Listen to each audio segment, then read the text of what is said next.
আসসালামু আলাইকুম।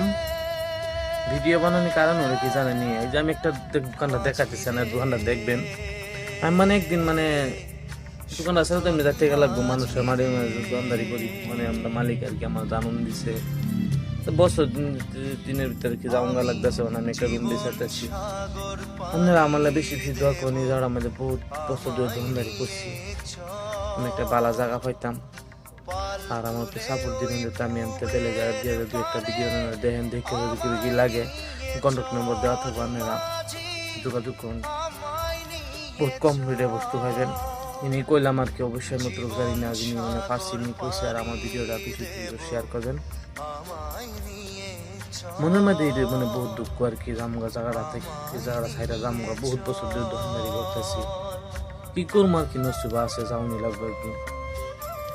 এটাই মনের দুঃখ আর কি, ভিডিওর মাঝে শেয়ার করতেছি। আর আপনারা ভিডিওটা দেখবেন, বেশি বেশি শেয়ার করবেন, আমি যেন যাই আমার ভিডিও আপনারা ফলো করে রাখবেন, ভিডিও দেখবার চেষ্টা করবেন, যেন ভিডিও বানায় আপনারা আমার যাইবার লেগে আর কি সুবিধা দেখেন এই ভিডিওর মাঝে। আরেকটা কথা কইতাম, চাইতেছি আর কি, দেখেন যাই পরে দোকানদারি করেন, সবসময় একটা কথা কি, সবাই একদিন একদিন দোকান ছেড়ে রাখতে লাগবে। চেষ্টা করবেন যে একটু দোকানদারি করবার লেগে 10 বছর 15 বছর 20 বছর এগ্রিমেন্ট করবার লেগে তো একটা নিজেদের একটা আশা ভরসা নিরাশা থাকে। আগের দিন মানুষ কি যে জানেনি, মানুষ 1 সেকেন্ডের ভরসা না, আগের দিন নেই মানুষের কথার উপর মানুষ ইয়া থাকতো, অনেক এই দিন নাই বর্তমান। মানুষ কয়েকটা করে একটা নিয়ে কইলাম, আর আমার ভিডিওটা বেশি বেশি শেয়ার করবেন।